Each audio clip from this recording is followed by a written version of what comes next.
வணக்கம் நண்பர்களே, நான் பிரசாத், உங்களுடைய நிதி ஆலோசகர். உங்களுடைய இன்னையோட காணொலியில் நான் உங்களை வரவேற்கிறேன். இன்றைக்கி நம்ம என்ன பற்றி பார்க்க போகிறோன்னா, மியூச்சுவல் ஃபண்டு யாருக்கெல்லாம் செட் ஆகும்? எல்லாருக்கும் செட் ஆகுமா? மியூச்சுவல் ஃபண்ட் சீனியர் சிட்டிசன் இல்லை ரிட்டையர்டு பீப்புள் இவங்களுக்கெல்லாம் எப்படி ஒத்து வரும்? மியூச்சுவல் ஃபண்டில் பென்ஷன் மாதிரி மாதம் பணம் வரதுக்கு ஏதாவது வழி இருக்கா? இதை பற்றி நம்ம ரொம்ப டீட்டெயில்டாக இன்றைக்கி பார்க்க போகிறோம். நீங்கள் சீனியர் சிட்டிசனோ இல்லை ரிட்டையர்ட் ஆக போகிறவங்களோ, இல்லை நீங்கள் இந்த 40-45 வயசுலேயே நம்ம ஒரு வெளியில் வந்துடலாம், வேறு எதாவது பண்ணலாம், அந்த மாதிரி யோசிக்கிறவங்களோ இருந்தால் இந்த எபிசோட் உங்களுக்கான எபிசோட் தான். மிஸ் பண்ணாமல் எபிசோடை ஃபுல்லாக பாருங்கள். மியூச்சுவல் ஃபண்டு எல்லாருக்குமே ஒத்து வர ஒரு இன்வெஸ்ட்மெண்ட் வெஹிக்கிள். அப்படிங்கிற பட்சத்தில் ரிட்டையர்டு பீப்புளுக்கு ஒத்து வருமா? ரிட்டையர்டு பீப்புளும் மிச்சம் இருக்கிற கேட்டகரி ஆஃப் பீப்புளுக்கும் ஸ்லைட்டாக டிஃப்ரென்ஸ் இருக்குது.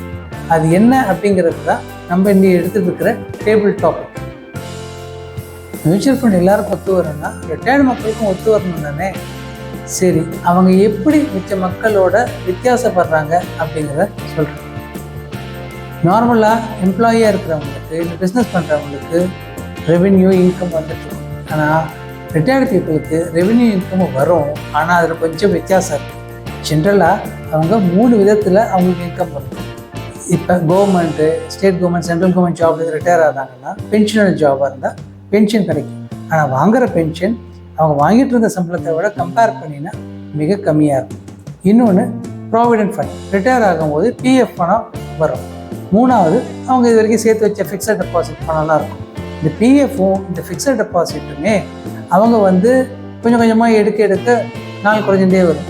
அதுவும் இன்றைக்கி இருக்கிற லைஃப் எக்ஸ்பெக்டன்சி, மெடிக்கல் அட்வான்ஸ்மெண்ட்னால ஜாஸ்தியாகிட்டே போகிறதுனால நமக்கு அந்த பணம் அப்படியே இருந்ததுன்னா நம்மளால் சமாளிக்கிறது கொஞ்சம் கஷ்டம். ஸோ ரிட்டையர்டு மக்களுக்கு இந்த மியூச்சுவல் ஃபண்ட் எப்படி உதவுறது அப்படிங்கிறது நம்ம கொஞ்சம் டீட்டெயிலாக பார்க்கலாம்.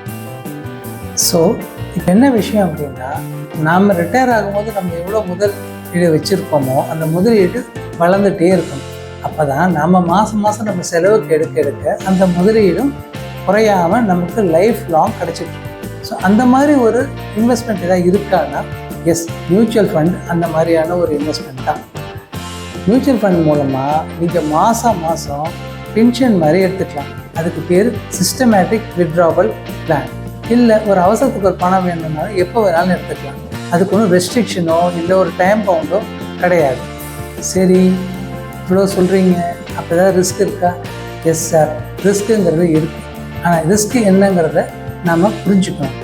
நம்ம ஒரு நிதி ஆலோசகரோட உட்காந்து உங்களுக்கு தேவைகள் என்னங்கிறத உட்காந்து பேசுனீங்கன்னா அவரோட வழிகாட்டுதலோட இன்வெஸ்ட்மெண்ட் பண்ணும்போது கண்டிப்பாக ரிஸ்க்கை நம்மளால் மிட்டிகேட் பண்ண முடியும். ஒவ்வொருத்தரோட தேவையும் இன்னொருத்தரோட தேவையோட கண்டிப்பாக மாறுபடும். இதை நல்லா புரிஞ்சுக்கிட்ட ஒரு இன்வெஸ்ட்மெண்ட் வெஹிக்கிள் தான் மியூச்சுவல் ஃபண்ட்.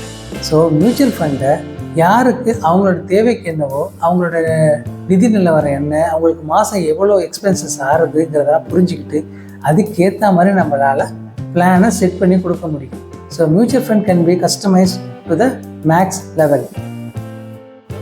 நீங்கள் எங்களோட ஆலோசனை பெறணும்னா திரையில் தெரிகிற எண்ணுக்கு ஃபோன் இல்லைன்னா வாட்ஸ்அப் பண்ணுங்கள். எங்களால் உங்களுக்கு டெஃபினட்டாக உதவ முடியும். மற்றும் ஒரு காணொளியில் உங்களை மீண்டும் சந்திக்கிறேன். அதுவரை நன்றி, வணக்கம், தேங்க்யூ.